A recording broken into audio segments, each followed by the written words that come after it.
책 얘기로 바로 넘어갈게요. 네. 그 존 스토트 목사님이 로마서 강해 집필할 때 제일 많이 들은 질문 중에 하나가 널린 게 로마서 강해인데 또 당신이 내냐라고 했을 때 낼까 말까 고민했는데 그 로마서 강해 존 스토트 목사님과 읽어보면 내가 내야만 하는 이유에 대한 그 소신이 분명하더라고요.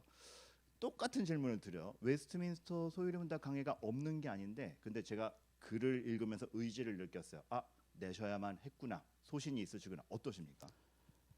예, 사실 뭐 존 스토트 목사님하고 어떻게 뭐 비교한다는 것 자체가 참 영광이긴 한데요. 소요리문답의 그 강해서들이 시중에 상당히 많이 나와 있습니다.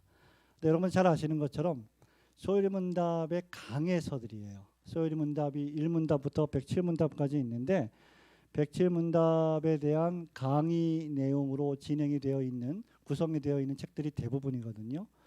이제 그러면 그런 책들을 가지고 서로 뭐 조별 나눔을 하거나 공부를 하거나 개인적인 독서를 하거나 하는 그런 쪽에는 상당히 유익한데 우리 교역자들이 또 목사님들이 사역자들이 이 소요리 문답이라고 하는 교리를 교회 내에서 어떻게 하나님의 말씀으로 녹여낼 수 있을 것인가에 대한 그러한 일들을 해소를 해주지 못하는 국면들이 많이 있습니다. 그런 것들을 저도 많이 느꼈고 그래서 제가 쓴 이 웨스트민스터 소요리 문답 강해는 사실은 소요리 문답 강의 또는 강해라기보다 소요리 문답 설교인데 그렇다고 해서 또 소요리 문답 자체를 설교하는 건 또 아니에요. 책을 이미 보신 분들은 너무나 잘 아시겠지만 이 책의 모든 장들은 하나님의 말씀인 성경 본문이 주도를 합니다. 그래서 교리가 먼저 나오는 게 아니라 또 우리 역사적 공의회에서 만든 신조들이 먼저 나오는 것이 아니라 하나님의 말씀이 먼저 나와요. 그리고 나서 신조나 교리들은 그 말씀 안에서 어떻게 그 말씀들을 더 풍성하게 설명해 주는지를 도와주죠. 그런 의미에서 이 책은 사실은 소요리 문답 강해라고 하는 제목을 붙였지만 사실은 소요리 문답 교리 설교입니다. 교리를 강의하는 책들은 많은데 설교하는 책은 거의 없습니다. 왜냐하면 두 가지 이유인데 하나는 힘들어요. 또 하나는 위험합니다. 그래서 쉽게 하지를 못해요. 그래서 교회에서 하나님 말씀인 교리를 잘 가르치고 싶은데 그러한 교리들을 잘 가르치게 되다니 어떤 어려움을 느끼거나 또는 또 성도들에게 그러한 교리들을 잘 설명하고 싶은데 정말 이걸 가르쳐도 되는가? 성경과 이게 무슨 상관이 있지? 이런 고민들을 하시는 사역자들을 위해서 이 책은 꼭 필요한 책이다. 그런 의미에서 책을 냈고 또 하나는 우리가 교리라고 생각하면 너무 이제 딱딱하고 재미없고 뭐 사변적이고 은혜가 안 되고 뭐 교회를 분열시키고 뭐 이런 오해들이 있지 않습니까? 절대 그렇지 않다. 이 교리를 공부하면 가슴이 뜨거워지고 마음이 웅장해지고 하나님의 말씀의 교리가 주는 기쁨과 즐거움과 열정이 충만해진다. 그것을 성경 말씀인 구약과 신약 성경 말씀인 이 성경 계시 자체가 우리에게 선물해 준다. 그런 확신이 있습니다. 그래서 우리 교회에서 이미 이 책은 7년 전에 한번 설교했었고 또 1년 전에 한번 설교했었고 두 차례 설교를 하고 나서 좀 더 보완해서 책을 냈습니다. 그런 의미에서 시중에 나와 있는 다른 소요리 문답 강해서보다는 또 차별성이 있지 않은가 그런 생각이 좀 듭니다.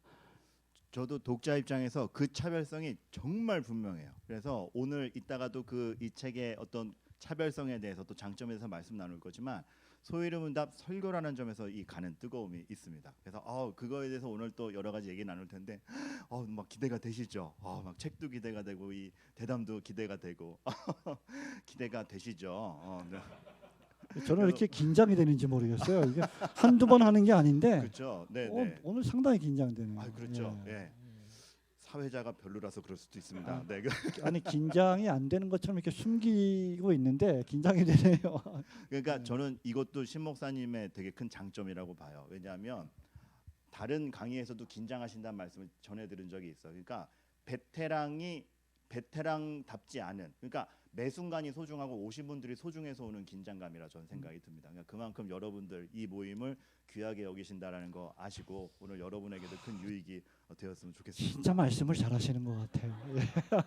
진짜 제 마음이 그렇거든요. 네네네. 이렇게 어려운 발걸음 해주셨는데 귀한 좀 말씀을 좀 나눠드리고 싶고 또 선물도 하나씩 이게 뭐 꼭 책 선물뿐만 아니라 마음속에 그러한 선물을 하나씩 가지고 가시면 참 좋겠다는 마음이 있어서 그래서 더 떨리고 긴장이 되는 것 같습니다.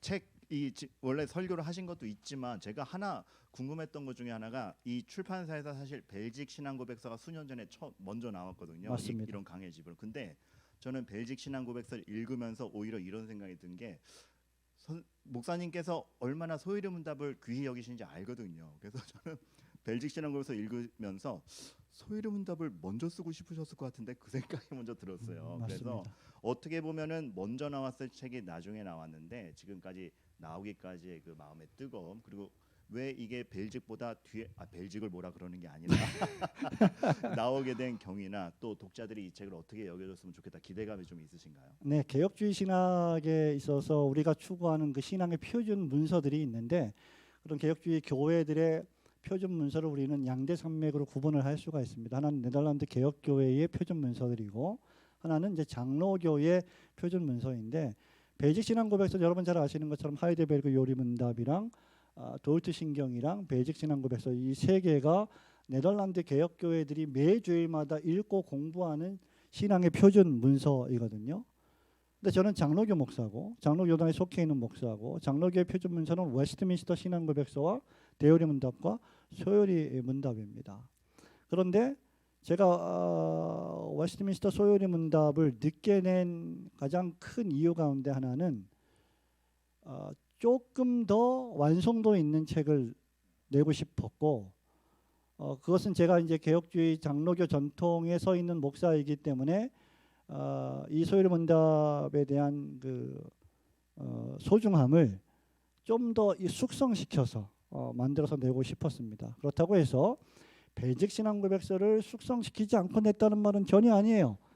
정말 심혈을 기울여서 열심히 벨직 신앙고백서도 책을 냈습니다. 놀랍게도 그 책이 2019년에 나왔는데 한국 기독교 출판 문화협회의 우수상을 받은 책입니다. 그 책이. 그럼에도 불구하고 1쇄를 그에 다 못 팔았어요. 2쇄를 작년에 찍었습니다. 그러니까 4년 만에 2쇄를 찍었는데 그만큼 이제 한국 교회의 성도들이 웨스트민스터 소요리 문답이나 대요리 문답도 들어보지 못한 장로교 교인들이 너무나 많은데 벨직 신앙고백서를 들어본 성도들이 거의 없는 거예요. 그런 측면에서 보면 벨직 신앙고백서도 나름대로 선전을 했다. 2쇄를 찍었으니까 너무 감사한 마음이고 그런 측면에서 우리 장로교 전통에 있는 이 소요리 문답을 제가 2차례나 우리 교회 강단에서 설교하고 우리 교회 교인들한테 대단히 죄송하지만 죄송할 것도 사실 없어요. 왜냐하면 이 교리 설교는 듣고 또 반복해야 되거든요. 그래서 거의 한 이 책은 8년 9년간의 시간을 들여서 만든 책입니다. 또 하나는 벨직 신앙고백서가 접근하기 상당히 좀 쉬워요. 벨직은 신앙고백서고 소요리 문답은 말 그대로 요리 문답입니다. 나중에 기회가 있을지 모르겠습니다만은 신앙고백서와 요리 문답의 차이점을 말씀드릴 수 있을지 모르겠습니다만은 신앙고백서 중에 벨직은 웨스트민스터 신앙고백서보다 성도들이 듣고 이해하기가 상당히 용이합니다. 그래서 우리 교회를 개척을 하고 처음 교리 중심의 신앙을 갖추게 해야 하겠다라는 마음으로 목회를 시작했을 때 외민 신앙고백서를 시작하기에는 상당한 부담감이 있었어요. 왜냐하면 대단히 학문적이고 어렵고 신학적이기 때문에 그 이유는 151명의 신학자들이 작성한 신앙고백서고 벨직 신앙고백서는 가이도 드 브레라고 하는 순교자 한 명이 만든 신앙고백서예요. 그래서 좀 더 쉽다. 다루기가. 그리고 평이하다. 그래서 그 책을 먼저 냈습니다. 소요리 문답은 이제 그 이후에 이제 제가 지금 앞으로 또 하이데베르그 요리 문답을 준비하고 있는데 쉬운 순서대로 내고 있는 거예요, 지금. 그리고 이거 끝나면 이제 하이데베르크 요리문답 설교 책 나올 거고 누가 그러시더라고요. 그 다음에 뭐 내실 거냐 그래서 대요리문답 한 2년 걸쳐 설교해야 될 것 같고 별로 안 놀라시는군요. 그 다음에 이제 외면신앙고백서, 그 다음 제일 어려운 게 도르트 신조예요. 정말 다루기 정말 어려운 이제 신앙고백서이고 신조인데 그런 순서대로 나름대로 계획하는 중에 소요리문답을 거의 한 9년 10년에 걸쳐서 묵혀놨다가 이제 우리 한국교회에 이렇게 소개를 하게 되었습니다. 너무 말이 제가 좀 많죠. 죄송합니다. 이거 한 줄 한 줄 주옥 같아서. 그러니까 여러분 이 출판 순서에도 이런 의도가 있다라는 걸 알면 다음 것도 기대가 되고, 이 책뿐만 아니라 이전에 벨직 신앙 고백서, 이게 굉장히 필요하겠구나 그런 생각을 하시게 될 것 같습니다. 그래서 이제 오늘 이 책 소개뿐만 아니라 자연스럽게 벨직 신앙 고백서 소개까지 된 건데 이렇게 출간된 책뿐만 아니라 이미 출간된 책도 자연스럽게 홍보되는 것에 대해서 지금 이사님이 굉장히 흐뭇해하고 계셔서 저도 굉장히 이렇게 이게 제가 사회자로 많이 꼽히는 이유가 이겁니다. 네, 아닌 척하면서 다 홍보하는. 네, 그래서 제가 한마디만 좀 덧붙이자면, 저는 오늘 그 박 목사님이 워낙 지난번에도 교회다운 교회를 위한 사도신경 북토크 사회를 보셨는데 너무나 오신 분들을 유쾌하게 만들어 주시는 그런 재능이 있으셔서 제가 긴장이 많이 되더라도 하나도 긴장이 안 되고 다 풀리는 그런 어떤 능력을 갖고 계신 분입니다. 근데 한 가지 좀 덧붙일 건 미국의 조엘 비키 목사님 여러분 잘 아실 겁니다. 네, 또 출판사도 운영하고 계시고 미국의 퓨리탄 청교도 개혁주의 신학교를 운영하고 계신데 이분이 뭐 북토크를 하거나 컨퍼런스를 하거나 여러 교회 집회를 가시면 반드시 청교도 책들을 한 100박스 정도를 싣고 가십니다. 100권 정도도 아니고 100박스 정도를 싣고 가시는데 그 교회 교인들이 성도들이 그 책들을 다 사는 거예요. 그건 책을 팔기 위해서 가져가시는 게 아니라 그만큼 그 책들이 주옥 같은 우리 신앙의 선배들의 신앙과 생활이 녹여져 있는 책들이거든요. 저는 그게 너무 부럽더라고요. 그래서 이런 홍보는 사실 책을 팔려고 하는 그런 마음도 뭐 없지는 않겠습니다만은 그 책 몇 권 팔아서 얼마나 남을까요? 남을 거예요. 그런데도 불구하고 그렇게 크게 남지 않습니다. 중요한 건 정말 우리가 개혁주의 신학을 사랑한다면 이런 개혁주의 출판사들을 후원하고 돕는 것이 우리 개혁주의 교회들의 사명이라고 생각을 해서 정말 귀한 일이라고 저는 생각이 들고 많은 분들이 또 그런 책들을 구입하시고 읽으시고 유익을 누리시면 정말 좋겠습니다. 그리고 정말 읽는 유익은 성도에게 가니까 그럼요. 그것에 대해서 정말 우리가 또 확신을 하니까 이거 자체는 참 감사한 것 같습니다. 책에 대해서 좀 더 본격적으로 질문 한번 드려볼게요. 제가 너무 좋았던 게 첫 번째 시작이 1문으로 시작하잖아요. 39문으로 시작해요. 이거는 분명히 의도가 있고 목사님께서 이 책 전체에 대해서 목적하시는 바가 있다 확 느꼈거든요. 어떠세요? 그 소요리문답은 여러분 잘 아시는 대로 107문답이 있습니다. 제가 이제 소요리문답 강의를 한 20-30년 가까이 했는데요. 소요리문답을 한 2-3분 만에 요약하는 방법이 하나 있습니다. 소요리문답이 3단계로 되어 있는데 1문 여러분 너무 잘 아시죠? 사람의 제일 되는 목적은 무엇입니까? 답 시작. 사람의 제일 되는 목적은 하나님을 영원롭게 하고 그분을 영원토록 즐거워하는 것입니다. 이게 소요리문답의 1문 1답이고 이 소요리문답의 시작은 하나님의 영광으로 시작을 해요. 인간의 존재 목적으로 시작을 합니다. 그러면 2문은 무엇이죠? 그러면 그 다음부터는 아무도 몰라요. 아시는 분 2-3분 계십니다. 2문은 무엇일까요? 하나님은 우리에게 어떤 법칙을 주셔서 하나님을 영화롭게 하셨습니까가 2문 답이에요. 그 답은 뭐예요? 구약과 신약, 신약과 구약 성경을 우리의 신앙과 생활의 법칙으로 주셔서 하나님을 영화롭게 하셨습니다. 이겁니다. 거기까지는 또 아시는 분이 한 10% 됩니다. 그럼 이제 제가 무슨 질문할지 아시겠죠? 3문은 뭘까요? 몰라요.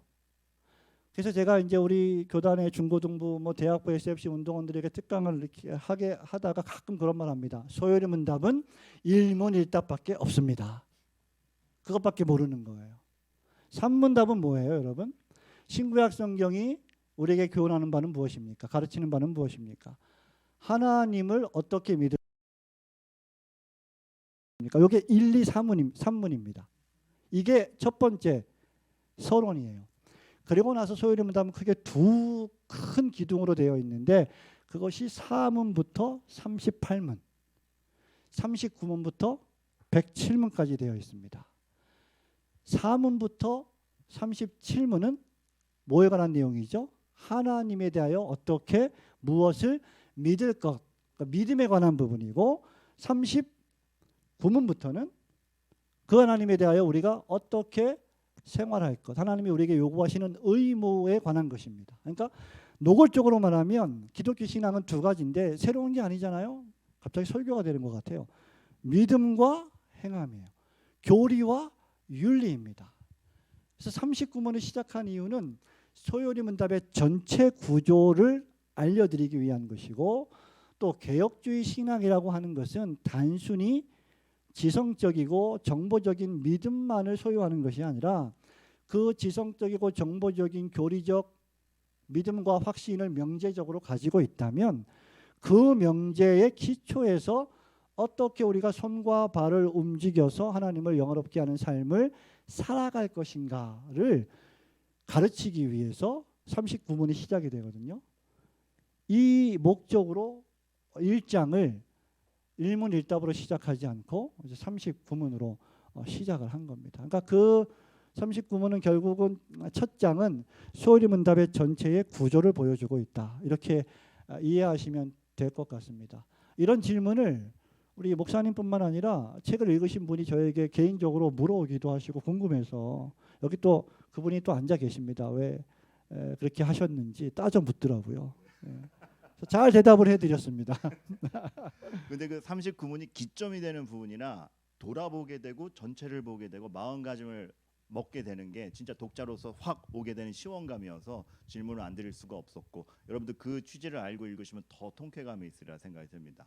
그 제가 신 목사님 책들을 저서들을 읽으면서 늘 감사한 것 중에 하나는 어떤 우리가 아는 일정한 교리적 개념들이 있어요. 근데 목사님 책은 목사님의 억양과 어투와 정서로 제정이 되는 걸 제가 느껴요. 그러니까 이제 이 책에서도 개혁주의 신학이란 무엇인가? 그럼 뭐 개혁된 교회는 계속 개혁되어야 된다. 16, 17세기 뭐 보통 이렇게 나오는데 목사님은 딱 이렇게 표현하시잖아요. 참된 개혁주의 신앙은 타인을 향하지 않고 나를 향한다.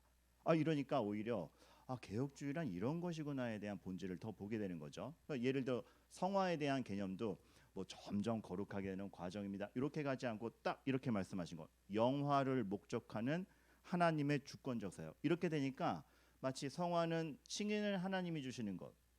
성화는 우리 책임. 막 이런 이분법적인 오해들을 할 수 있는데 이게 다 은혜의 사역이구나라는 개념이 확 들어오면서 목사님만의 제정이 된 그 표현들이 너무 감사해요. 네. 그 어떤 그런 노력을 따로 기울이시는 건지 그리고 그걸로 성도들이 어떤 유익을 얻길 바라시는 건지 항상 궁금해요. 네. 너무 중요한 지점 가운데 하나예요. 이게 왜냐하면 우리가 교리를 가르친다거나 설교한다거나 공부한다거나 할 때 대단히 사변적이고 명제적이고 정보적으로 접근하는 경향이 상당히 많거든요. 특별히 이제 우리 후배들, 우리 교회에서 중고등부 주일학교 또는 청년부를 담당하는 이제 분들이 소요리 문답, 대요리 문답으로 청년들을 가르치고 또는 설교하고 하는데 예배 시간에 이제 하는데 대부분 한 4주 정도 하다가 이제 실패하고 포기를 합니다. 그 대표적인 이유 가운데 하나가 소요리 문답이나 신앙고백서나 교리 문답서를 정보적으로 전달하기 때문이죠. 강의로 전달하기 때문이죠. 그래서 그것을 아까도 말씀드렸다시피 그것을 해결하기 위한 가장 좋은 방법은 설교입니다. 설교로 교리를 전달하는 거예요. 그것이 제가 지금 이러한 시리즈의 책을 내는 가장 큰 목적 가운데 하나고 또 하나는 우리가 107문을 공부하는데 이 107문답이 다 따로 떨어져 있는 게 아니라는 거죠. 독립되어 있는 게 아니라는 거예요. 성화 교리를 말씀하셨는데 아까도 말씀하신 것처럼 성화는 점점 주님을 닮아가 거룩해지는 것입니다. 끝. 이건 정보 전달이에요. 그럼 소요리 문답 전체의 구조서 아까 제가 좀 흥분하게 되는데 아까 그 제가 처음에 말씀드린 두 구조 있죠? 하나님에 대하여 무엇을 믿을 것과 하나님이 우리에게 요구하시는 의무. 그러면 그 구조 속에서 성화라고 하는 교리가 어디에 위치하고 있는가? 그러니까 영화를 이야기하지 않고는 성화를 말할 수 없는 거예요. 그 구조 속에서 양자 교리를 다뤄야 하고 칭의 교리를 다뤄야 하고 성화 교리를 다뤄야 하는 거죠. 그래야만 교리 설교나 교리의 강의가 더욱더 깊이가 있어지고 단순히 정보 전달이 아닌 하나님께서 우리에게 요구하시는 우리 인생의 목적이 무엇인가를 더 깊이 알게 해주는 그런 길이라고 생각을 합니다. 그런 의미에서 나름대로 제가 이제 설교를 준비할 때 이 하나의 교리가 우리 인생을 예를 들자면 요람에서 무덤까지 갈 때 이 하나의 교리가 어디에 지점에 위치하고 있는가. 교리적으로 말하자면 1문답에서 107문답까지의 긴 여정 속에서 이 문답은 왜 여기에 위치하고 있는가. 이것이 무슨 의미가 있는가. 더 나아가서 우리의 인생에 이것은 어떤 의미가 있는가를 자꾸 묵상을 하는 거죠. 그러니까 영화를 목적하고 영화를 바라보면서 성화를 추구한다. 이런 이제 표현들을 제가 쓰는 것 같습니다. 그래서 그런 유용성들이 분명히 있고 재작년에도 그런 말씀드렸는데 기억하실지 모르겠지만 제가 목사님이 인도하시는 교사 강습회 가서 그 비슷한 말 들은 게 있는데 그랬습니까? 또 전 문맥을 아는 자가 교사다. 그런 워딩은 정확하지 않은데 네네네. 그런 얘기를 하신 적이 있어요. 그러니까 전체의 선우를 아는 사람이 그러니까 요거 한 문제만이 아니라 이게 있고 이게 있으니 거기서 이거를 설명할 수 있는 사람의 교사다. 그런 말씀을 주신 적이 있어서 저한테도 굉장히 해안이 됐는데 맞습니다. 예. 목사님의 설교와 여러 가르침들이 그런 것 같고 여러분들도 그러실 수 있으면 좋겠습니다. 그래서 단편적 지식이 아니라 그리고 저는 기대하기를 목사님의 설교는 아는 것도 목사님의 표현으로 재정이 되는 걸 제가 많이 보거든요. 그거를 여러분들도 그러실 수 있으면 좋겠어요. 책을 인용하는 사람이 아니라 나의 고백으로 담아내실 수 있는 그런 분들 되기를 바라는 기대감이 큰데 바른 기대감인가요? 네, 좋습니다. 예. 네. 아주 잘하고 계십니다. 예. 저는 이 책을 이제 내고요. 이제 적지 않은 교회 목사님들이 목사님 책을 그냥 그대로 사용해도 되겠습니까? 예. 그 표절이 아닙니다. 그대로 사용하십시오. 단 목사님의 어떤 표현대로 목사님의 어떤 그 워딩을 좀 담아서 조금 수정해서 사용해도 이것은 공적인 자산이기 때문에 누구나 사용할 수 있는 것이기 때문에 얼마든지 그렇게 사용하시도록 일종의 모범, example, 하나의 예를 제가 들어드린 것이니까 그렇게 얼마든지 사용하셔도 됩니다라고 말씀을 드렸습니다. 그러니까 막 풍성하게 이 책을 기초로 해서 더 풍성한 설교를 준비하고 계시리라고 생각이 듭니다. 실제 지금 여기 앉아 계신 목사님들 가운데 이 책을 가지고 교우들을 성도들을 가르치고 설교하시는 분들이 계십니다. 지금. 예. 그러니까 이미 그 유익을 누리시는 분이 계시는군요. 네네. 이 널리 퍼지기를 정말 간절히 바라봅니다. 책에 대한 또 하나의 질문인데요. 제가 THM 과정하면서 원래 숙제라는 건 재밌게 하게 되지 않잖아요. 근데 제가 유일하게 재밌게 안 믿으시네. 둘 다 안 믿으시네. THM도 했다고 뭐 숙제를 했다고 안 믿으시네. 제가 좀 거룩하게 생기진 않았지만 그래도 제가 굉장히 재밌게 했던 숙제가 바빙크가 인용한 칼빈을 다 조사해 와라. 그래서 바빙크가 왜 그 문맥에서 그걸 인용했느냐. 그 숙제를 하니까 바빙크도 다시 읽히고 기독교 강요도 다시 읽히더라고요. 교수님이 참 못됐죠. 아닙니다. 존경합니다. 힘들죠. 정말 그럼 너무 힘들죠. 근데 그 유익은 말도 못했거든요. 맞습니다. 근데 그거랑 똑같은 쾌감을 이 책에서 봤어요. 읽어보신 분은 알겠지만 매 챕터마다 기독교 강요 혹은 바빙크가 인용돼 있죠. 저는 그거 보면서 소요리 문답의 명제와 목사님의 설교가 나중에 그 기독교 강으로 딱 정리될 때 밥을 잘 먹고 자양분이 잘 들어왔는데 마지막 요거트로 이제 속을 편하게 하는 느낌. 그 너무 놀라운 그 쾌감이 있었어요. 이 의도가 말씀을 너무 잘하시는 것 같아. 예, 여러분 저녁에 좀 많이 웃으시라고 우리 목사님께서 정말 애를 많이 쓰시는 것 같습니다. 질문이 뭐였죠? 챕터마다 인용된 그 기독교 강요 어떤 의도를 두셨고 사실은요 제가 우리 신학교에서 우리 신학생들에게 강의를 하면서도 늘 이야기하는 것 가운데 하나가 우리 신학교가 고려신학대학원이 장로교 신학교 아니냐. 장로교 신학은 결국은 종교개혁의 정신에 기초한 개혁주의 신학교이다. 그러면 종교개혁 정신에 기초한 개혁주의 신학에 입각해서 신학생들이 배워야 할 것이 무엇인가? 종교개혁 신학인데 그 종교개혁 신학을 가장 잘 정립해 놓은 신학자들이 칼빈과 바빙크예요. 그러면 신학교 3년 동안 공부를 하면서 물론 하나님의 말씀인 성경을 가장 많이 읽어야 하겠지만 동시에 이 개혁주의 신학교에서 졸업해서 개혁주의 목회를 추구하길 원한다면 개혁주의 신학에 대해서 알아야 되지 않겠습니까? 그런데 3년 동안 워스트민스터 신앙고백서를 단 한 번도 읽어보지 않고 졸업하는 신학생들이 대부분이고, 또 제가 흥분하죠. 말이 빨라졌습니다. 이 목사로 서약을 할 때 외민 신앙고백서에 서약을 해야 됩니다. 우리가. 그런데 신앙고백서를 읽어보지도 않고 공부하지도 않고 서약을 합니다. 있을 수 없죠. 그리고 개혁주의 목회를 하려면 결국은 칼빈의 기독교 강요, 또 성경 주석 뿐만 아니라 헤르만 바빙크의 개혁파 교의학, 그것이 너무나 힘들다면 한 권으로 나온 개혁 교의학 이런 책들은 적어도 졸업하기 전까지는 반드시 읽고 졸업해야 한다. 성도들도 이런 책을 읽는 성도들이 있다. 물론 이제 폼으로 읽는 교우들도 종종 있습니다. 과시용으로. 근데 그렇게 읽으면 안 되겠죠. 제가 말씀을 나중에 또 드리겠습니다만. 그래서 이 책에 기독교 강요와 바빙크의 그 주제에 맞는 글들을 넣은 이유는 우리가 지금 공부하고 있는 이 교리적인 신앙과 교리적인 설교를 듣고 있는 이 설교가 목사가 발명해낸 게 아니라, 또는 어느 날 하늘에서 갑자기 우리에게 계시된 것이 아니라 기독교 2000년, 길게는 또 짧게는 한 500~600년간의 역사와 전통에 의해서 교회가 축적해 놓은 신학이에요. 그 신학의 토대 위에 현대 교회가 있는 겁니다. 그러니까 기독교 강요나 헤르만 바빙크 이런 개혁 교의학들은 우리 그리스도인들이 어떻게 하나님을 섬기고 하나님을 믿어야 할지를 극명하게 보여주는 보석과도 같은 책들입니다. 그런데 현대 교회들이 그런 책들을 안 읽어요.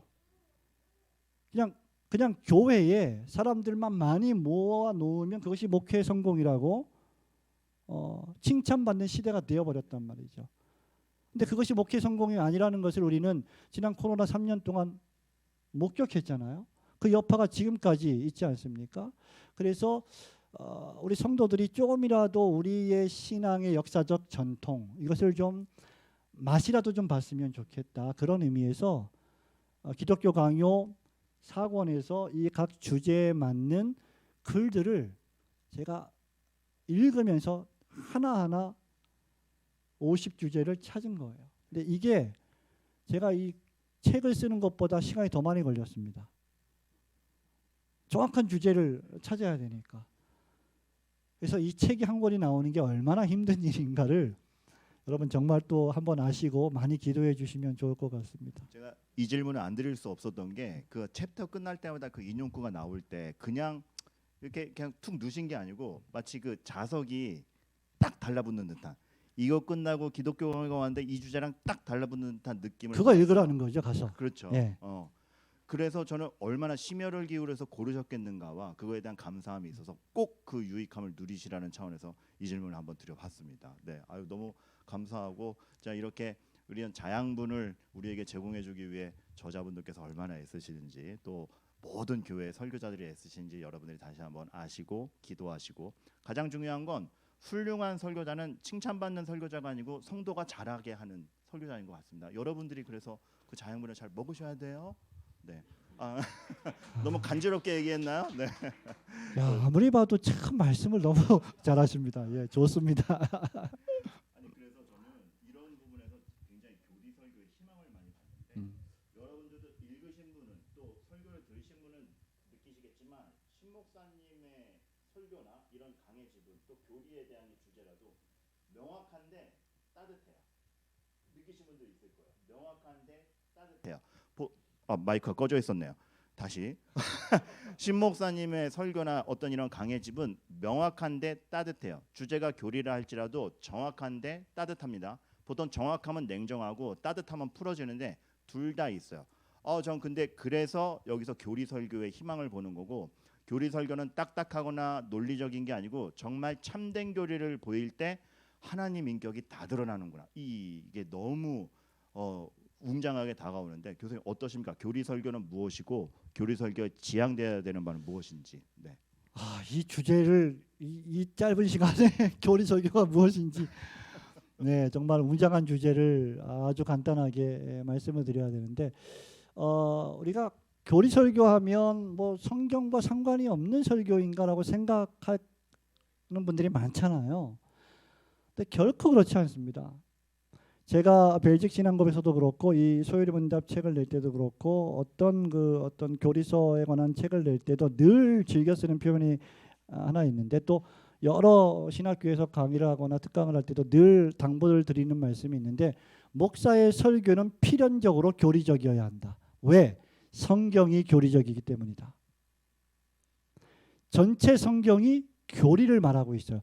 교리라고 하는 것은 성경과 분열되고 분리되고 따로 떨어져 있는 어떤 명제가 아니라 전부 성경이 선포하는 대주제들입니다. 교리라고 할 때는 하나님의 말씀의 교훈, 가르침이에요. 디모데 전후서에 보면 성경은 무엇이냐? 하나님의 말씀입니다. 계시죠. 그러면 교리란 무엇이냐? 그 계시인 하나님의 말씀이 가르치는 교훈의 총체, 교훈의 핵심 내용들입니다. 예를 들면 창세기 1장 1절에 우리가 설교한다고 할 때 신년 첫 주일날 태초에 하나님이 천지를 창조하시니라.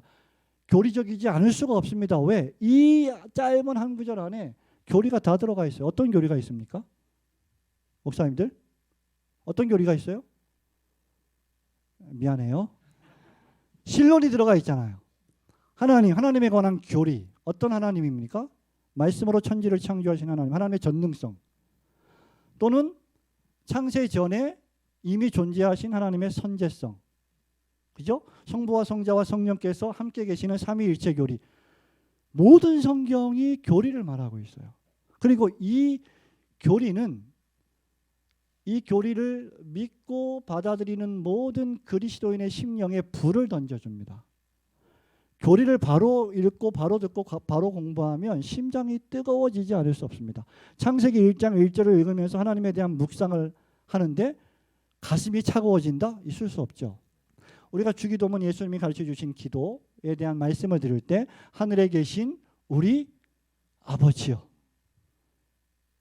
그 짧은 한 구절에 감동이 안 될 수가 없잖아요. 지상에 있는 우리 아버지는 우리를 학대하기도 하고 선한 아버지도 있지만 또 못된 아버지도 있고 고통을 주는, 자녀들에게 고통을 주는 아버지도 있는데 하늘에 계신 우리 아버지는 그런 아버지가 아니셔요.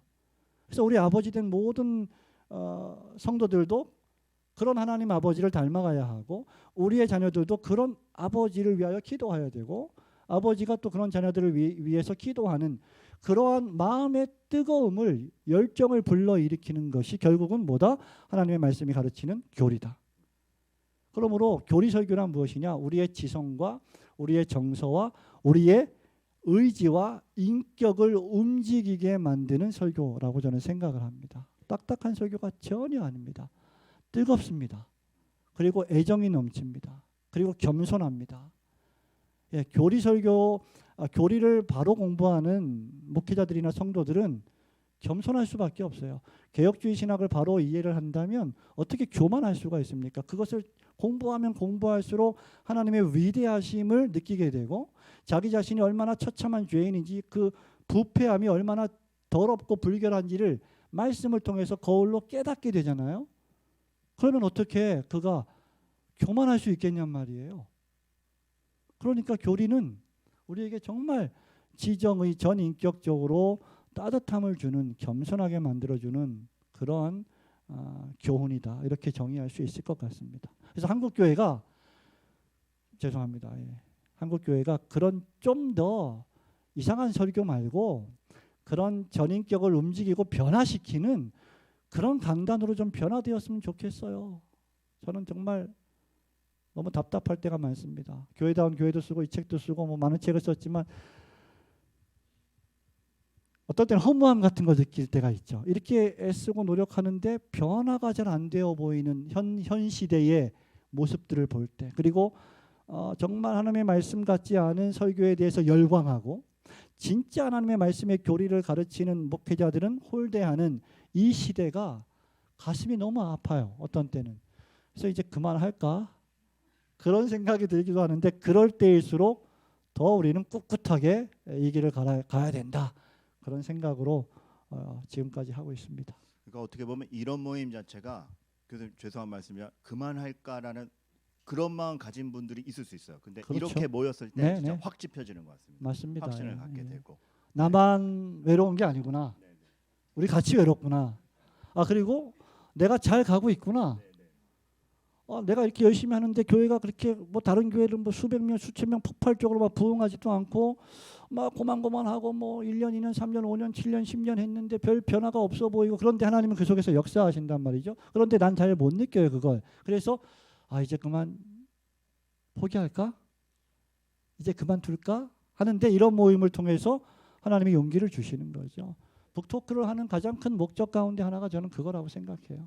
예. 우리 지식을 뭐 뽐내는 것도 아니고 우리 박 목사님의 그 현란한 사회의 솜씨를 뽐내는 것도 아니라 그런 이건 뭐 디스하는 게 아니라 그런 마음이에요. 예. 죄송합니다. 뽐내고자 하는 마음이 많았는데 좀 향후 시간은 겸손히 가도록 하겠습니다.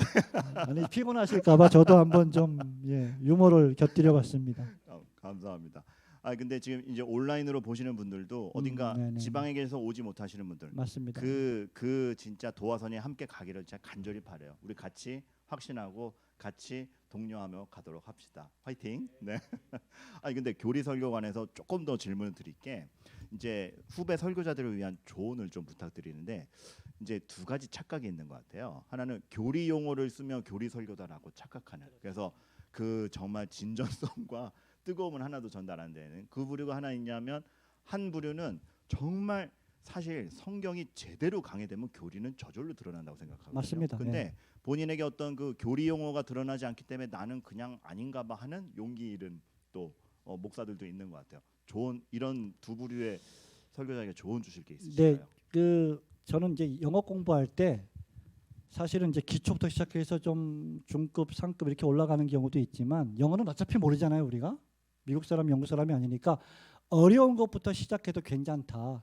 그러니까 교리 설교를 무식하게 그냥 시작하자 하면서 좌충우돌 하면서 설교가 늘 수도 있고 그렇게 또 하는 것도 좋은 방법 가운데 하나라고 봐요. 그런데 그래도 조금 더 준비를 해야 될 필요가 있다. 왜냐하면 한 주 두 주 설교하고 그칠 것이 아니기 때문에 그래서 그 준비는 결국 무엇이냐? 우리 목사님들이 또 사역자들이 개혁주의 신학과 교리에 상당히 정통해 있어야 합니다. 다시 말하면 아까 말씀드린 것처럼 성경의 기초에 있는 웨스트민스터 신앙고백서, 대요리 문답, 소요리 문답, 하이데베르크 요리 문답, 베이직 신앙고백서, 도르트 신경 적어도 이 6개의 교리 문답서 신앙고백서는 한 번 정도는 무조건 다 공부를 하고 읽었어야 돼요. 그리고 그 구조들이 어떻게 되어 있는지 적어도 어느 정도 마인드맵을 가지고 있어야 합니다. 그래야 교리 설교를 시작을 할 때 길을 잃지 않고 포기하지 않고 어려움을 당하지 않습니다. 그리고 로이드 존슨 목사님은 공의회에서 만든 신앙고백서나 교리문답서 자체를 설교하는 것은 대단히 위험한 일이라고 경고한 바 있습니다. 그러니까 우리는 사람이 만든 교리문답서를 설교하는 게 아니에요. 저는 이 책에서도 하나님의 말씀인 본문을 가지고 설교를 합니다. 그런데 우리 신앙의 선배들이 그 본문의 말씀을 가지고 이 참 귀중한 교육 문답서들을 만들어 놓았어요. 이것을 잘 가르치는 방법론으로서 하나님의 말씀인 설교 본문이 제목을 잡고 거기서 대지가 나오고 그 안에 이 요리 문답서 문답의 107 문답이 녹아져 들어가 있는 설교를 구성해 놓은 거거든요. 그러니까 우리 사역자들께서 개혁주의 신앙 문서들에 일단 정통해야 되고 그러려면 공부를 하셔야 되고 그 다음에 그것을 어떻게 성경적으로 잘 녹여내서 설교할 수 있으려면 결국은 성경에 능통해야 됩니다. 이 두 가지를 다 잘 해야 돼요. 그리고 어떤 성경 부분을 어떻게 기도하는 가운데 이 교리적 주제를 설교할 것인가에 대한 선택에 있어서 대단히 깊은 시간, 깊은 묵상의 시간을 가져야 됩니다. 그 두 가지가 병행이 된다면 단순히 우리가 어떤 교리의 명제를 전달하고 공부시키는 그런 의미에서의 전달이 아니라 교리 설교를 좀 더 효과적으로 잘 진행할 수 있을 것이라고 생각이 듭니다. 그래서 관련하여 제가 서두에도 말씀해 주셨지만 이 책의 진짜 큰 장점이 보통 신앙고백서 강의 집이나 강의 집이 명제에서 명제로 가거든요. 명제로 시작해서 명제로 가고 문답으로 시작해서 이제 해설로 끝나잖아요. 근데 성경 본문으로 시작하잖아요. 전 그게 너무 감사했고 그래서 성경 본문을 쫓아가면 당연히 교리가 나온다라는 그 결론. 그리고 제가 너무 뜨거웠던 것 중에 하나는 그리스도의 왕직 그 하실 때 끝에 고린도전서 15장 58절로 말씀으로 끝내니까 막 미치겠더라고요. 왜냐하면 그리스도가 왕이다가 끝이 아니고 그리스도가 왕이시니 쓰러지지 말고 너희 아무 수고가 헛되지 않다. 고린도전서 15장 58절이 나오는데 막 이 미치겠더라고요. 이게 그리스도의 왕됨을 아는구나. 그래서 가장 큰 강점인 것 같은데 이런 거에 역점을 두셨던 게 참 성도를 향한 것인 것 같은데 네. 관련해 주실 말씀이 있으신지 싶어요. 그러니까 아까도 말씀드렸다시피 교리라고 하는 것은 결국은 목사님이 이 책을 읽으시면서 느꼈던 그 감정들을 우리 성도들께서도 동일하게 설교를 들으면서 책을 읽으면서 느끼실 거예요. 결국은 교리라고 하는 것은 그냥 정보 전달에 지나지 않고 우리의 전인격을 움직인다는 거죠. 휘젓는다는 거죠. 이것을 뭐 설교학적 표현대로 하자면 로이 존스 목사님 말씀하신 것처럼 로직 온 파이어인데 불붙은 논리죠. 그러니까 불붙은 교리예요. 하나님의 말씀이 성령의 나타나심의 능력으로 결합이 될 때 그것이 우리 성도들의 삶 속에 불붙는 능력으로 임재를 하잖아요. 그러니까 교리라고 하는 것은 우리에게 그러한 전인격적인 어떤 충동을 준다. 감동을 준다. 그런 의미에서 결코 사변적이지 않고 이론에 머무르지 않고 또는 어떤 명제에 머무르지 않는다. 그것을 꼭 좀 저는 강조하고 싶습니다. 그래서 쫙 읽어보면 진짜 명제에 머무르지 않는다는 게 그 성도에게 하신 설교라서 그런지 적용들도 정말 실감나는 게 굉장히 많은 걸 느낄 수가 있는데요. 그러니까 저는 읽으면서 정확한 교리가 옛날 것이 아니고 이 시대에 우리가 어떻게 살아야 할지를 가장 실용적으로 가르쳐주는 그런 많이 느꼈거든요. 그러니까 교수님 옛날에 그 강의 있으셨지 않습니까? 다원주의 사회에서 존 오웬의 칭의론. 예. 그러니까 칭의론의 그 정수를 드립하는 게 이 시대에 어떻게 맞섰느냐 굉장히 큰 감동이었는데 이 책은 그 전체가 다 그런 것 같아요. 예를 들어서 살인하지 말라. 얼마나 혐오의 시대고 비아냥의 시대니까. 근데 교수님께서 여기서도 표현했지만 확장된 윤리로서의 살인. 이러면서 우리의 어떤 하나의 언행부터가 우리가 참되게 그리스도인 되는 게 얼마나 이 시대의 조류를 맞서서 그리스도인답게 되는 건가. 이런 실용적인 적용이 너무 많았어요. 이런 것에 대해서 의도점이 있으셨고 또 어떤 걸 권고하고 싶은지 한번 이제 말씀해 주세요. 우리 그리스도인의 윤리라는 것이 이제 점점 발전하는데 구약적인 윤리는 말씀하신 그대로 눈에는 눈, 이에는 이.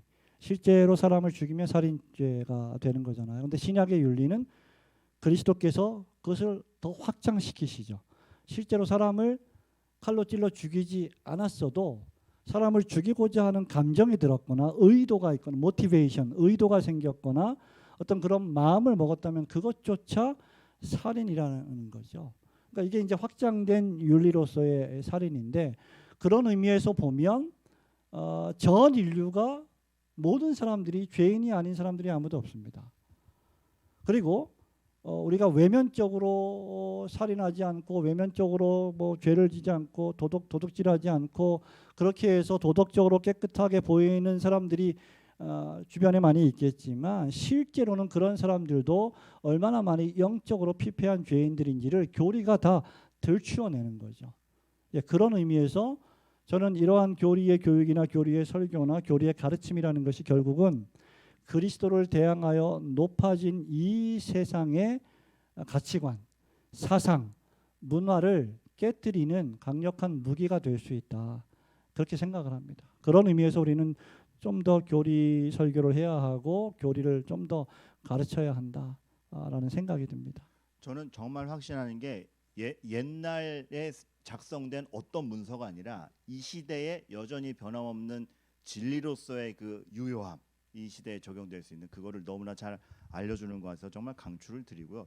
또 하나 강점은 제가 우선 이 책 읽으면서 너무 감사했던 게 이제 십계명 쭉 하실 때 보통 하지 말라가 많다 보니 보통의 해설이 뭐 하면 안 됩니다. 이렇게 경계점을 잡아주는 거에서 끝나. 근데 목사님 이 강의 집에서는 굉장히 그 적극적 의미가 잘 드러납니다. 그래서 그 소제목 파트도 그것들이 있더라고요.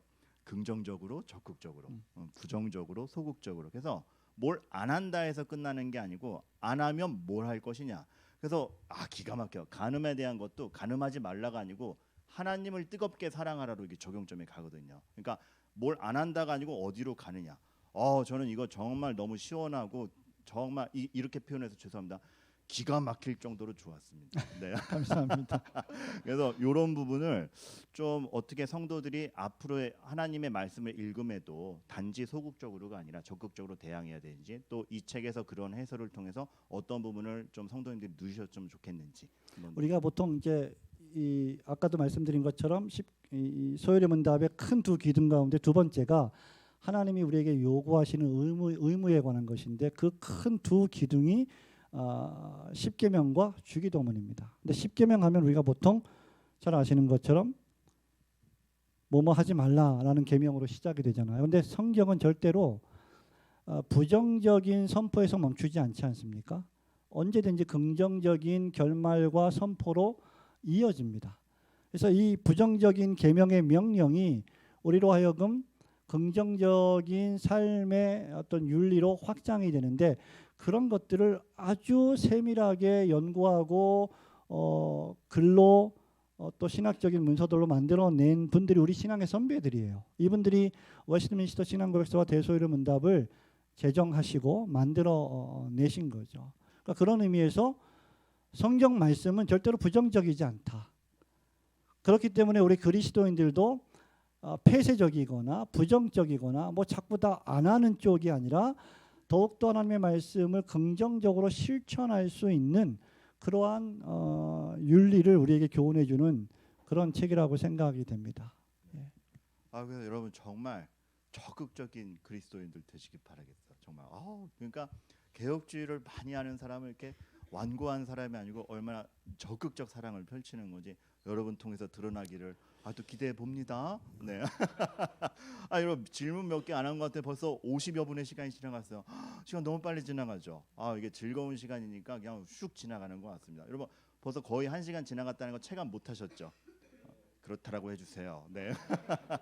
그만큼 즐거운 시간인 건데, 이어서 이제 목사님께 더 질문을 드릴게.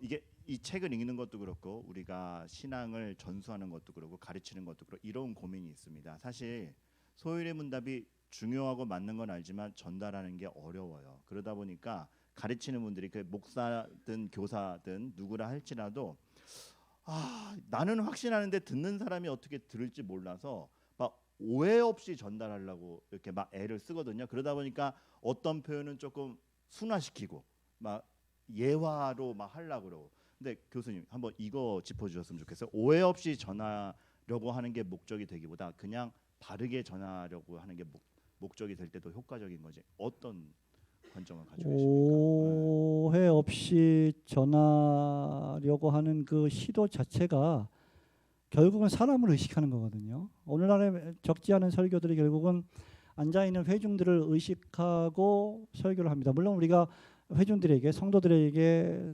대상으로 설교를 하기 때문에 성도들을 이해하지 않을 수는 없겠지만, 우리에게 말씀을 전하라고 위임장을 주신 분은 하나님이십니다. 그리고 이 강단은 사실 목사가 하나님의 말씀을 설교하는 강단이지만, 목사가 말씀을 붙들고 기도하는 가운데 설교할 때 하늘의 강단에서 하나님께서 목사를 통하여 선포하시는 말씀이라고 성도들은 여겨야 됩니다. 그게 데살로니가 교회 교인들이, 베레아 교인들이 그렇게 신앙생활 하지 않았습니까? 그러니까 그런 측면에서 이 말씀이라는 것이 정말 우리의 실생활에 너무나 중요한 것이기 때문에 하나님의 말씀으로 좀 듣는 그런 훈련, 그런 마음가짐, 그런 마음가짐으로 우리 설교자들이 설교를 했으면 좋겠고, 이제 그렇게 하려면 결국은 우리가 의지할 분은 성령의 나타나심과 그 능력입니다. 그러니까 자꾸 우리가 어떻게 하면 성도들에게 귀에 들리는 설교, 또는 오해 없이 상처 안 받게 설교를 할까를 자꾸 생각을 하는 거예요. 근데 여러분 그거는 선지자의 설교가 아니잖아요. 사도의 설교가 아니잖아요. 사도 바울이나 여러분 모세나 엘리야가 설교할 때 이스라엘 백성들을 유대인들을 뭐 기분 좋게 하고 만족해 하는 설교를 했습니까? 설교할 때마다 무슨 일이 벌어졌어요? 돌로 쳐서 죽이려고 했습니다. 근데 우리가 왜 자꾸 하나님을 의식하기보다 사람을 의식하느냐? 그런 문제죠. 이 책을 실제로 읽으신 성도님들은 어떤 평가를 내리시냐면 깔끔하다. 군더더기가 별로 없다. 제 책인데 제가 이런 말 하니까 참 예화가 별로 뭐 없다. 쓸데없는 예화가 없다. 성경 말씀을 그대로 강해를 해준다.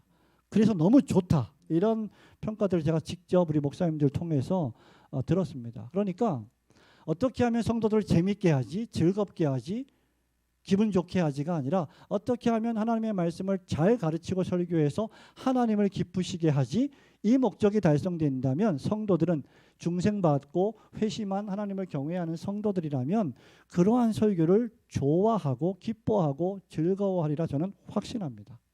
그러니까 오해 없이 설교하지 말고 꿋꿋하게 성경 말씀이 선포하는 그대로를 설교하는 것을 추천을 드립니다. 쉽지 않죠. 교회가 작을수록 쉽지 않죠. 얼마 안 되니까. 근데 큰 교회는 그게 쉬울까요? 더 어렵습니다. 왜? 다 비율을 맞춰야 되니까. 그래서 목사가 설교를 정하기도 하지만 회중들이 설교를 정하기도 해요. 그 회중들이 정말 구원받은 신자들이 대다수면 그들은 하나님의 말씀을 원할 거예요. 그러나 회중들 가운데 대다수가 중생받지 못한 교인들이라면 그들은 하나님의 말씀을 듣기 싫어할 겁니다. 그래서 인간적인 말을 해주기를 원하겠죠. 그러니까 그런 의미에서 우리는 하나님의 말씀을 전하는 대사들이다. 그런 마음으로 설교를 하는 게 필요할 거라고 생각돼요. 하나만 더 덧붙이자면 그럼에도 불구하고 우리는 이 일을 사랑으로 하는 겁니다. 성도들의 영혼을 사랑하는 마음으로 하는 거예요. 이게 없으면 이 설교는 그냥 책망하는 설교가 되겠죠. 예. 그래서 이 질문을 드린 거는 정말 여기 오신 혹은 함께 하시는 설교자 분들께서 자부심을 갖고 용기 얻길 바라시는 마음이어서 이 지금 신 목사님의 말이 정말 여러분에게 자부심과 방향성과 용기를 주시기 바라겠고, 여러분 성도를 사랑하시지 아첨하지 마세요. 그럴 필요 없는 것 같습니다. 저만 하나님 말씀대로 전하는 그 올고듬이 올고듬 교회군요. 뭐 주님이 올고드시니까 우리는 주님 안에서 올고든 거죠. 네. 그래도 참 감사드립니다. 마지막 질문을 드리기 전인데요. 혹시 온라인으로 들으시는 분들도 채팅창에 이따가 바로 뒤에 Q&A 시간을 가질 겁니다. 그래서 하시고 싶은 질문 있으시면 채팅창에 남겨주시면 그중에 몇 개 선정하도록 하고, 여러분들도 질문을 한번 생각해 주셨으면 좋겠다라는 생각이 드는 가운데 교수님께는 마지막 질문. 예, 교수님 책에 쓰신 표현인데 그 질문을 그대로 돌려드리겠습니다. 그 마지막 챕터에 이 나눌 문제에 이게 있어요. 교리를 잘 배우는 사람은 필연적으로 어떤 사람이 되어야 합니까? 이 질문이 나오거든요. 교수님께 그 답을 한번 요청드려보겠습니다. 네, 제가 그 질문을 이제 나눔 질문으로 둔 이유는 교리를 공부하면 사람들이 아까도 말씀드렸지만 딱딱하고 재미없고 또 논쟁적이고 속된 말로 바늘에 찔러도 피 한 방울 안 나올 것 같은 그런 사람들이 공부하는 게 교리다. 그런 의식이 한 10년, 20년 전에 팽배했습니다. 근데 그건 정말로 교리에 대한 오해이죠. 아까도 말씀드린 것처럼 교리를 바로 우리가 공부하고 이해한다면 그것은 우리의 전 인격을 완전히 혁명적으로 변화시켜버리고 뜨겁게 만들어버린다는 거죠.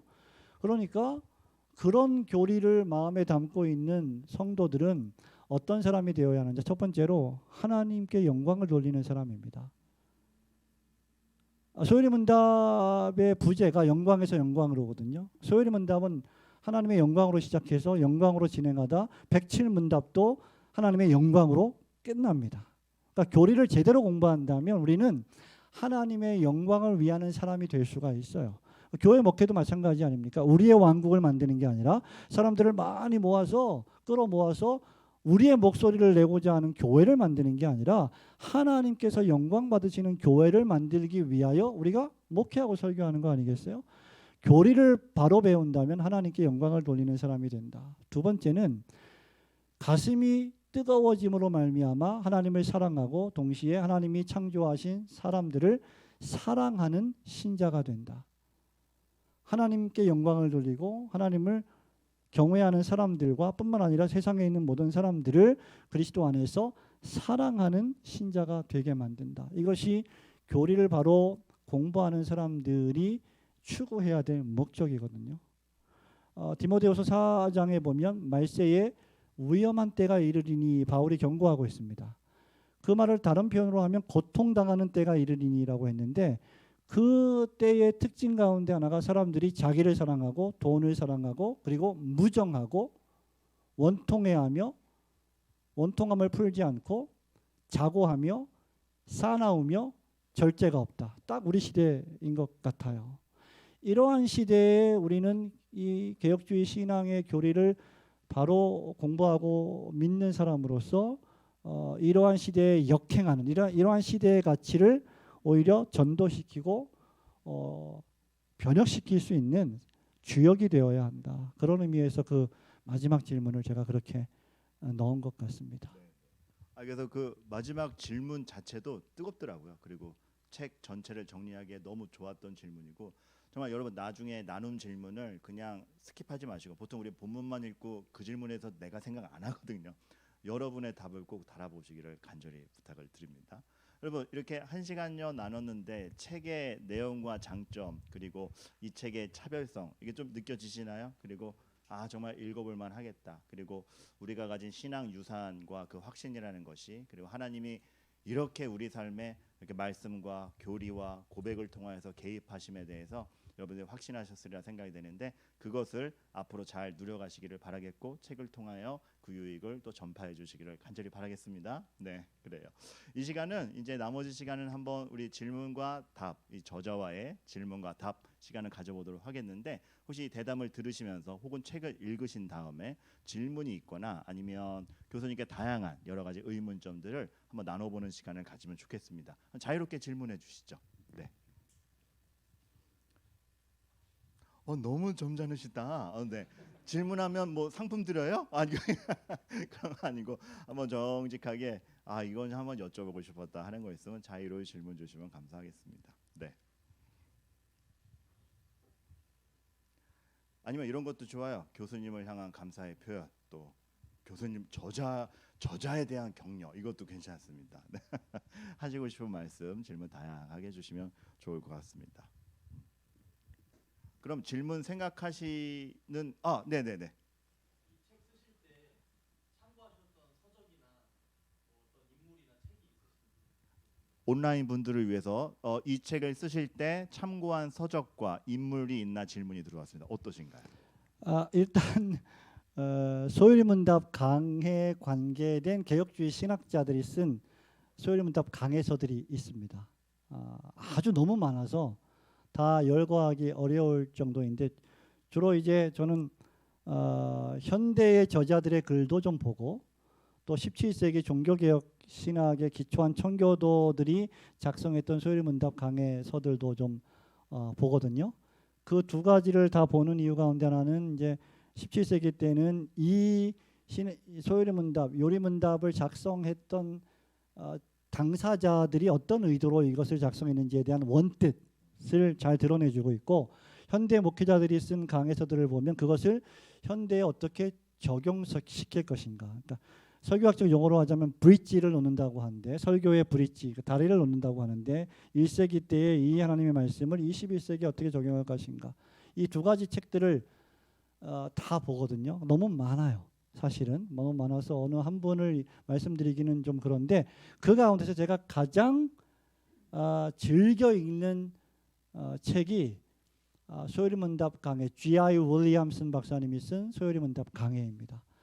우리나라로 번역이 되어 있는 책이기도 하고 거기에 보면 쇼티가 나와요. 옛날에 복음성가 가수 쇼티 아니고 그 안에 그 주인공이거든요. 조그만 아이가 있는데 쇼티 그림이 있습니다. 그 아이를 중심으로 소요리문답 107문답을 이제 설명을 해놓은 책인데 소요리문답 강해의 고전입니다. 클래식, 압권입니다. 이 책보다 훨씬 더 좋습니다. 그 책을 여러분 중심으로 보시면 정말 좋겠고 또 대요리 소요리 문답은 107문답이지만 대요리 문답은 190 잘 모르시잖아요. 그죠? 196문답이에요. 거의 2배입니다. 이 대요리 문답에 관한 책이 국내에 한 권도 없습니다. 최근에 한 권이 나왔는데 우리 교단의 젊은 목사님 한 분이 가볍게 좀 쓴 책이 있어요. 두꺼운 책인데 좋은 책입니다. 그리고 제가 G.I. 윌리엄슨 박사님이 쓴 책을 번역한 게 하나 있습니다. 대요리 문답 강해서 번역서. 지금 제 서재에 있는데 한 1000페이지 가까이 되는 책이에요. 그 2권 외에는 또 없어요. 그래서 대요리 문답은 그걸 보시고 소요리 문답은 G.I. 윌리엄슨 책을 보시면 큰 도움이 될 것 같고 여러분이 설교를 교리 설교를 준비할 때 어느 성경을 물론 우리가 기초하지만 그 분야의 권위자를 표준으로 삼을 필요가 있습니다. 저 같은 경우에 G.I. 윌리엄슨 박사님이 표준이에요. 이 표준으로 내가 쓴 설교를 대조하는 거죠. 내가 곁길로 가지 않고 잘 가고 있구나 이렇게 점검되기도 하고 야 내가 쓴 표현을 윌리엄슨 목사님이 이미 쓰셨네 이런 이렇게 또 동질감을 느끼기도 하고 그래서 그 책을 추천드리겠습니다. 신준영 목사님. G.I. 윌리엄슨 목사님 책은 참 그 소요리 문답 그 손으로 그린 듯한 사파들이 막 그렇죠. 껴져. 근데 네. 그것도 굉장히 통찰력이 있지 않습니까? 그럼요. 그 그림이 네. 정말 강추를 드리고 신앙 고백서도 별도로 책을 내시긴 하셨죠. G.I. 윌리엄슨 박사님. 그렇죠. 네. 있습니다. 그래서 여러분 모두에게 참고가 됐으면 좋겠고 또 확장적 참고로서 아까 그 대요리 문답 책 젊은 목사 김태희 목사 저서 네 맞습니다. 그것도 한번 참고해 보시면 좋을 것 같습니다. 그러니까 여러분 제가 무식해 보여도 다 이렇게 알아요. 허투루가 아니에요. 네. 이제 또 질문 있으신 분들 자유롭게 질문해 주시면 좋겠는데. 네.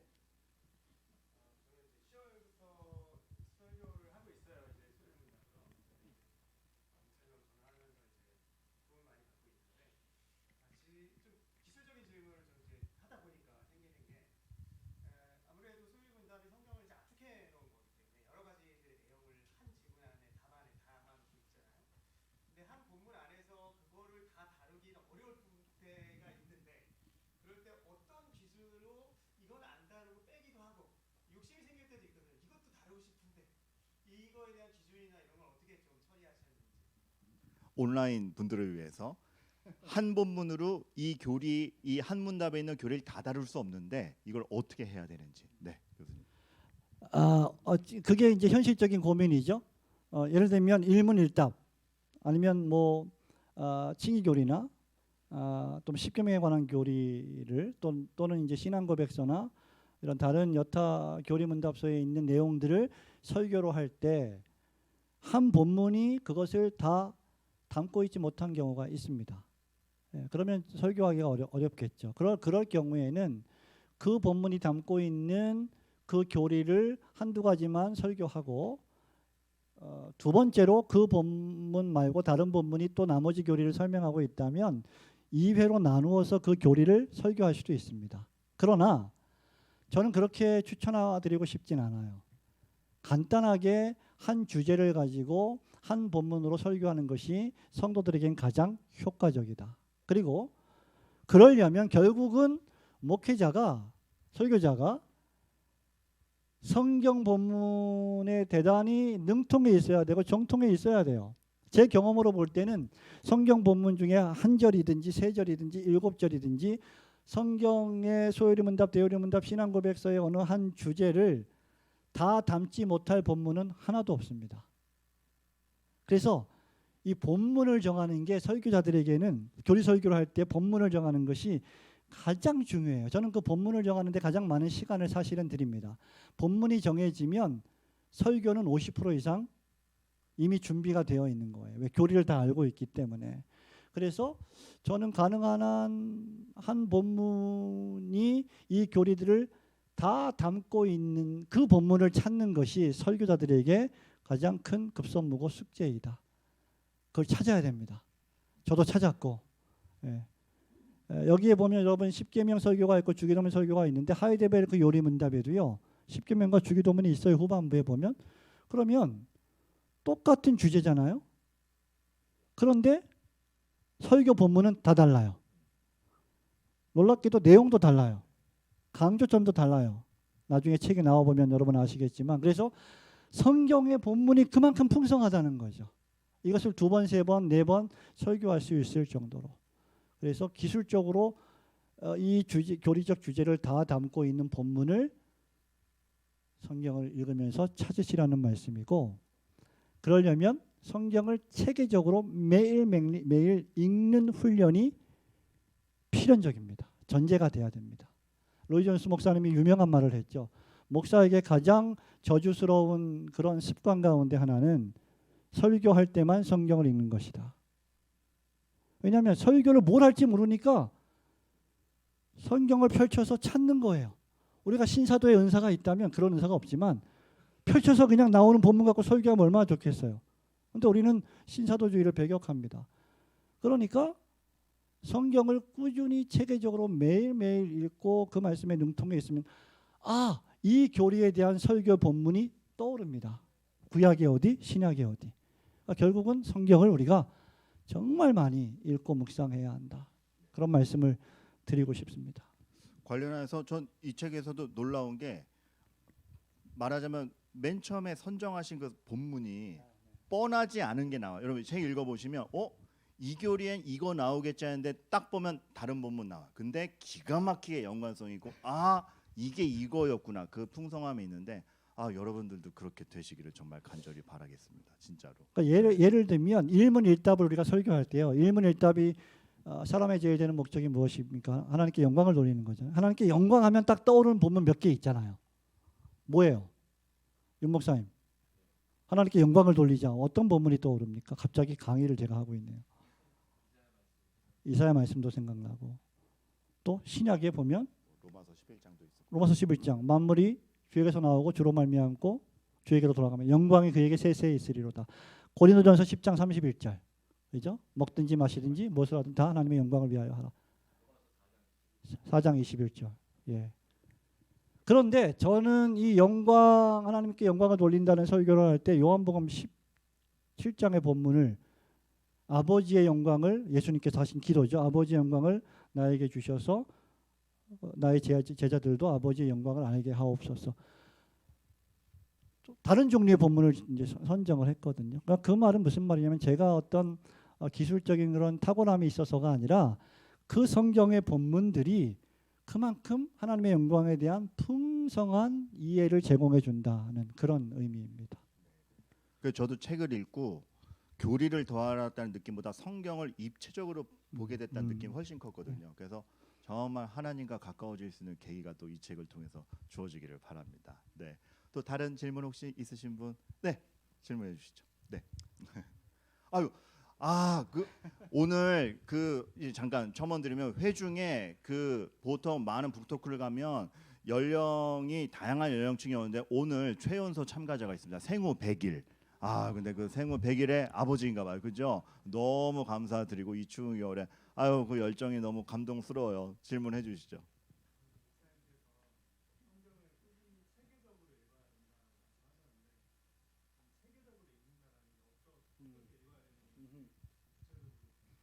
네, 성경을 체계적으로 읽는다라는 것이 무엇인지. 이런 질문 너무 좋습니다. 성경을 제가 이제 조직신학 교수니까, 시스테메틱 티올로지 교수니까 조직화하는 걸 좋아하거든요. 체계화, 죄송합니다. 예. 별로 웃지 않으시는군요. 체계화하는 걸 좋아하는데, 그래서 조직신학 교수님이랑 대화를 하거나 강의를 하면, 또 인터뷰를 하면, 뭐 김병훈 교수님도 계시고 이승우 교수님도 계시지만 첫째, 둘째, 셋째 이걸 되게 좋아해요. 모든 대화에 첫째, 둘째, 셋째가 나오는데, 체계적으로 성경을 읽는 게 무엇이냐? 일단 성경을 체계적으로 읽는다는 말은 매일매일 읽는 겁니다. 매일매일. 저는 어떤 재능보다 더 중요한 건 일관성이다.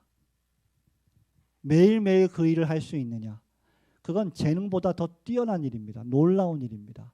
매일 성경을 읽어야 된다는 거고, 두 번째로 성경을, 구약과 신약 성경을 순서대로 체계적으로 읽어 나가는데, 그 체계적으로 읽어 나가는 방식이 몇 가지가 있습니다. 그 중에 하나만 예를 들자면, 유명한 우리나라의 그 유행된 성경 읽기표 있죠.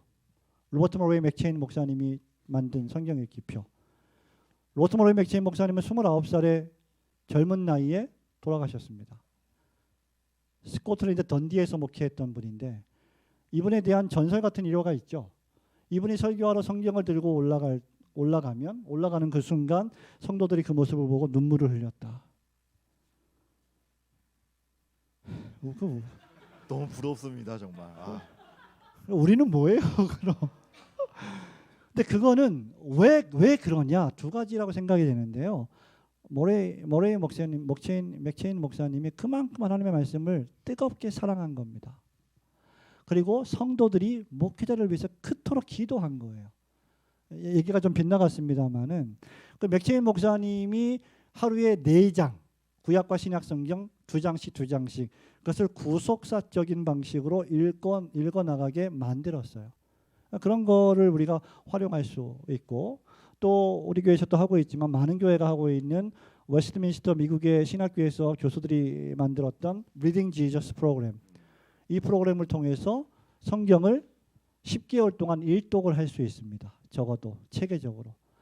성경을 그냥 읽어 나가면 여러분 좀 힘들잖아요. 창세기 이제 새해 들어서 성경 읽기 목표 세우신 분들 계신데 창세기 출애굽기 잘 나가다가 성경 통독에 무덤이 나옵니다. 레위기. 네, 다 이제 졸죠. 이제 멈춥니다.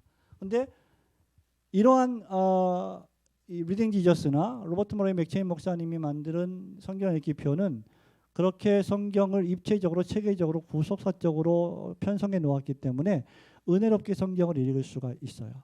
그것이 체계적으로 읽는다라는 말씀이고 세 번째 하나만 더 말씀드리면 체계적으로 읽을 때 우리 성도들께서 우리 목회자도 필연적이지만 성경의 한 권 예를 들면 신약 성경의 한 서신을 따로 깊이 공부할 필요가 있습니다. 그걸 체계적으로 또 주기적으로 예를 들면 한 달에 한 번은 이 로마서를 내가 열심히 공부하겠다. 뭐 골로새서를 열심히 내가 연구하겠다.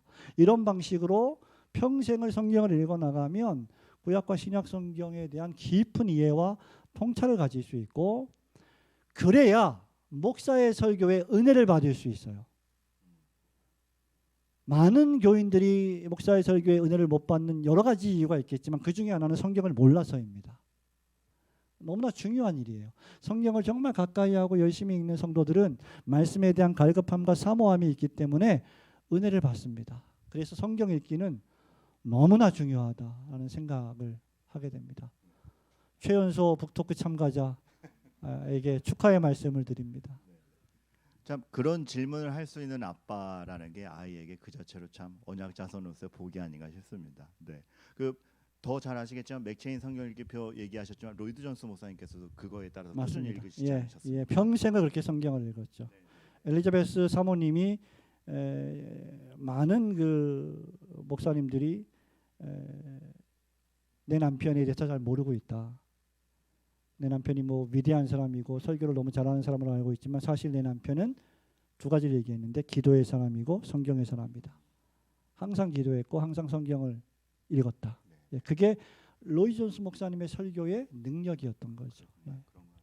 정말 우리도 그럴 수 있기를 바라겠고 혹시 맥체인 성경 읽기표가 뭔지 잘 모르시는 분 검색하면 다운받으실 수 있고요. 구약 2장, 신약 2장을 1년에 걸쳐서 읽게 되어 있습니다. 그러니까 구속사적 맥락이라고 했는데 예를 들면 지금 1월이니까 창세기, 에스라, 마태복음, 사도행전을 읽게 돼 있어요. 세상의 시작, 포로기 이후의 시작, 예수님의 시대의 시작, 교회의 시작 이렇게 되는 거거든요. 네 개의 시작이죠. 그렇죠. 네. 그러니까 그런 식으로 본문이 배치되어 있기 때문에 정말 큰 유익을 누리실 수 있으리라 또 생각이 됩니다. 여러분, 저 교수님 말씀 중에 또 감사한 게 읽으시는 분이 은혜를 받습니다. 그러니까 여러분 정말 좋은 회중이 되어 주시기를 또 간절히 부탁을 드려요. 마지막으로 하나의 질문만 더 받도록 할까요? 네, 마지막 하나의 질문.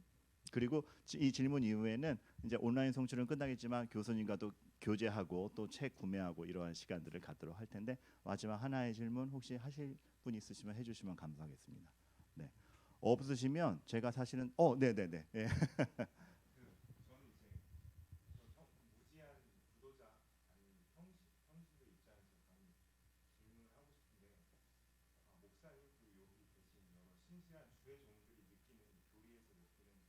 뜨거움을 사실 일반 성도들이 요즘